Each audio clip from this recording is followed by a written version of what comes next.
Hi అండి. అందరికీ నమస్కారం. Welcome to my channel. ఈ వీడియోలో ప్రభుత్వ పెన్షనర్లకు, ప్రభుత్వ ఉద్యోగులకు పదవీ విరమణ రోజే వాళ్ళ యొక్క బకాయిలతో సహా రిటైర్మెంట్ బెనిఫిట్స్ చెల్లింపులు ఈ మేరకు జియో విడుదల. దీనికి సంబంధించిన పూర్తి వివరాలైతే వీడియోలో తెలుసుకుందాము.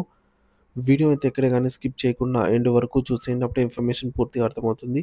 అలాగే వీడియో చూస్తున్న ప్రతి ఒక్కరు వీడియోకి లైక్ చేయండి ఫ్రెండ్స్. ఈ వీడియోని తోటి ఉద్యోగ పెన్షన్ మిత్రులతో షేర్ చేయండి. కొత్తగా మన ఛానల్ చూస్తున్నవారు ఇంకా ఎవరైనా సబ్స్క్రైబ్ చేసుకోకుంటే వెంటనే మన ఛానల్‌ని సబ్స్క్రైబ్ చేసుకోండి.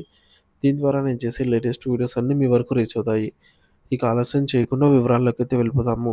ఫ్రెండ్స్, ఇక విషయానికి వచ్చినట్లయితే పదవీ విరమణ చేసిన ప్రభుత్వ ఉద్యోగులకు వారి ప్రయోజనాలను సకాలంలో చెల్లించడంలో ప్రభుత్వం చూపుతున్న నిర్లక్ష్యంపై ఆంధ్రప్రదేశ్ హైకోర్టు తీవ్ర ఆగ్రహం, ఆందోళన వ్యక్తం చేసింది. పదవీ విరమణ ప్రయోజనాల కోసం కోర్టును ఆశ్రయిస్తున్న వారి సంఖ్య రోజురోజుకు పెరిగిపోతూ ఉండటాన్ని గమనించినటువంటి జస్టిస్ నగేష్ భీమపాక గారు నేతృత్వంలో ఈ మేరకు ధర్మాసనం ప్రభుత్వం వైఖరిపై తీవ్రంగా తప్పుపట్టిందన్నమాట.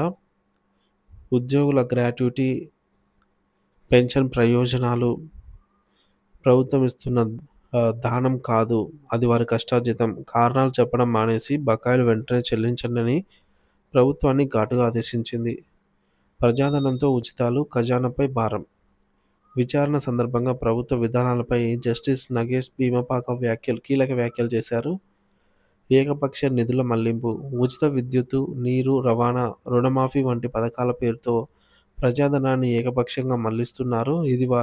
ఇది రాష్ట్ర ఖజానాపై తీవ్ర భారం మోపుతోంది అని న్యాయవాదులు చేస్తున్న వాదనను ప్రస్తావించారు. ఆర్థిక క్రమశిక్షణ లోపం, ఆర్థిక వనరులపై స్పష్టత లేకుండా రాజకీయ పార్టీలు ఉచిత పథకాలను ప్రవేశపెట్టడం దేశ ఆర్థిక వ్యవస్థకు చేటు చేస్తోందని సుప్రీంకోర్టు సైతం ఆందోళన వ్యక్తం చేసింది. ఇప్పటికైనా సమాజ శ్రేయస్సు దృష్ట్యా ఉచితాలపై పునరాలోచించాల్సిన తరుణం ఆసన్నమైందని ధర్మాసనం అభిప్రాయపడింది. న్యాయ సమీక్ష పరిమితులు, ఇవి శాసన విధానపరమైన నిర్ణయాలు కాబట్టి న్యాయస్థానాలు నేరుగా జోక్యం చేసుకోలేకపోయినా దాని పర్యవసానాలను విస్మరించలేమని స్పష్టం చేశారు. 40 ఏళ్ల సేవకు గుర్తింపు ఏది? పిటిషనర్ ఆవేదన. సహాయ ఇంజనీర్గా పనిచేసి పదవీ విరమణ చేసిన నరేందర్ రెడ్డి దాఖలు చేసిన పిటిషన్ ఈ విచారణకు కేంద్ర బిందువైంది. నిర్లక్ష్యం. 40 ఏళ్లుగా ఎలాంటి మచ్చ లేకుండా సేవలను అందించినటువంటి పిటిషనర్ పదవీ విరమణ చేసి 6 నెలలు దాటినా అన్ని బిల్లులు ఆమోదం పొందినా నిధుల విడుదల కాలేదని ఆయన తరపు న్యాయవాది కోర్టుకు తెలిపారు.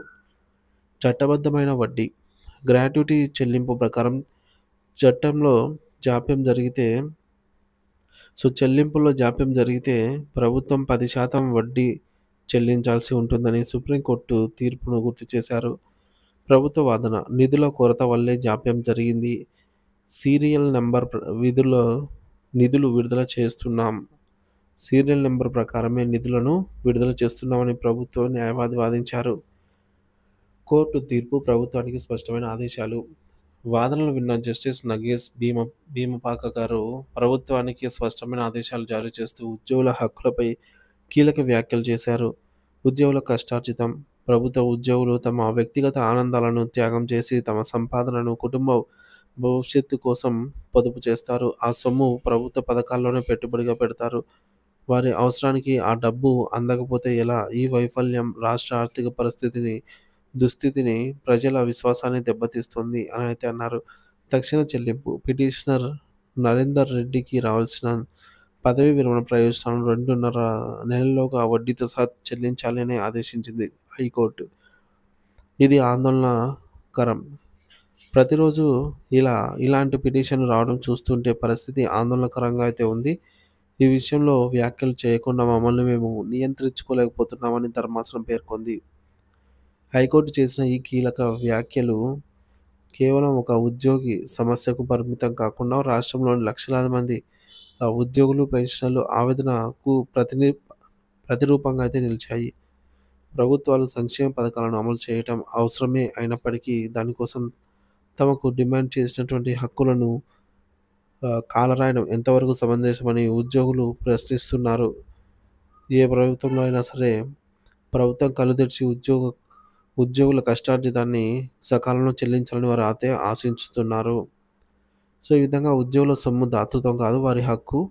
కారణాలు చెప్పకండి, చెల్లించండి అని హైకోర్టు అంటోంది. ప్రభుత్వంపై హైకోర్టు తీవ్ర వ్యాఖ్యలు. సంక్షేమ పథకాల పేరుతో పదవీ విరమణ ప్రయోజనాల జాప్యంపై ధర్మాసనం తీవ్ర ఆందోళన వ్యక్తం చేసింది.